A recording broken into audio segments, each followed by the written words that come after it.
Hi guys, welcome back to the Scrap Zone. I'm Julie and thank you for stopping by. And if you're new to my channel, welcome. And if you're new to this project, this is my 52 weeks project. So every month at the beginning of the month, I kind of go over basic supplies that I'm going to use, and let's get right into it. I do use the months of the year stamp sets, so this is the stamp for the month of July, and it's got really cool images on this one that I think I'll be able to use throughout the month. So this is the stamp set that is new, and then I pull in older stamp set and older packs of paper and all sorts of good stuff. So before I dive into that, let's take a look at how far we've gone already. So if you look here, I've been keeping track and we're actually done halfway.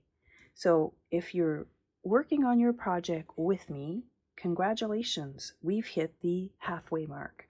And I'm pretty happy about that. I really wasn't sure how this was going to turn out, but I'm super happy that we've done it all the way to week 26, and that is the halfway mark.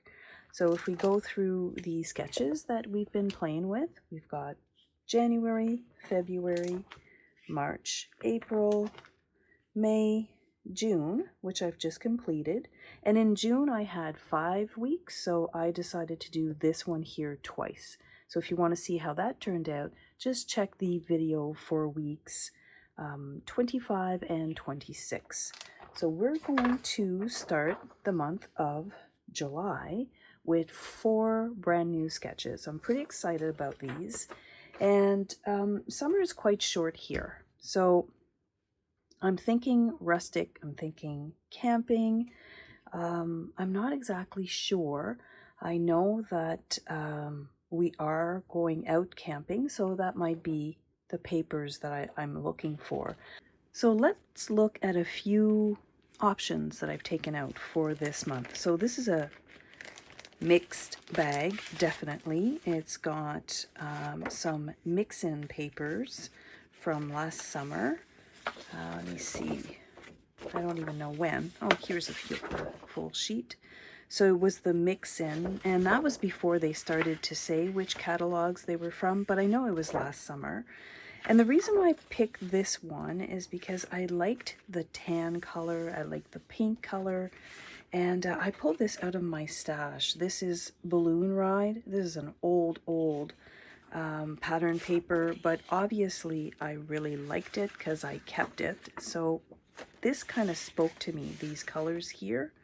Maybe not this one, but these ones together with this really good stripe, or even this little pattern, this little grid. This here is from last summer as well, and you can kind of see that it's got some tans and some, pink, salmon, blues. This might work. I'm not sure. I'm really not sure, but this is definitely a lot of scraps, or just a mixed bag of scraps.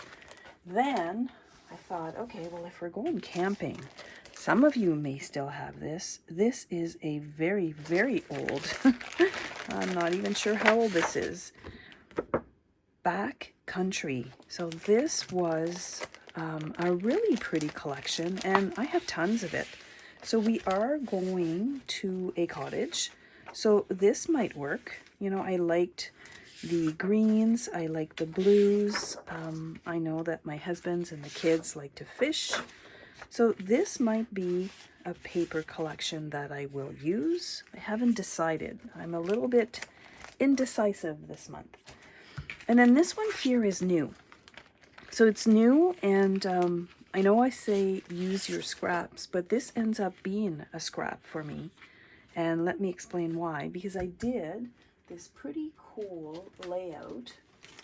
Let me just pull it out here for you guys. I did this really cool layout as a video collab with a creative design team, and I actually used this full sheet from this paper pack. And I'm kind of missing this sage color in this brand new pack. I don't know if you guys do that, like you pull a two sheets and you use them as backgrounds, like these ones here are probably meant to be used as backgrounds or something. And then you kind of have a pack that's not complete. So I did go through my stash and I found this here in the color Sage. And I thought, well, okay, maybe I can use this because it's got, again, really good stickers. We're going kayaking, we're going in the wilderness. Not really, it's a really nice cottage actually. And so I might use this one. So because I don't know what my pictures are going to be, I'm kind of waiting and I'm going to see what's going to happen with the next couple of weeks. So am I going to go really rustic, or am I going to go kind of halfway and just use maybe tan colors and pink colors? So when you're looking for your papers, think of the activities you're going to do throughout the month. So we're going to go through 4 weeks. And just a few go-to. I did end up using these tags, these thin cuts, and they're still available, and they're great for journaling. The other thing I've been reaching for quite a bit are, mismatched leftovers of these wooden shapes. And I found some good ones. These ones here are often meant for sentiment, but because we're using a 6x8 format, they worked really well for titles. And my trusted little wooden hearts, I've been using those throughout my album. So look at your embellishments, because there's certain embellishments that really suit this style of book and this size of book. So as always, don't forget, take your pictures every week, pick your favorite picture, use your scraps. As you can see here, I've got tons of them. And let's continue on, because we're at the halfway mark. So congratulations for all of you who are doing this with me. And as always, thank you so much for hanging out with me today, and I will catch you in the next video. If you'd like to see how I completed the month of June, click this video right here. And if you'd like to see that scrapbook layout that I did with the design team, I've made a process video with that as well. Thanks for watching.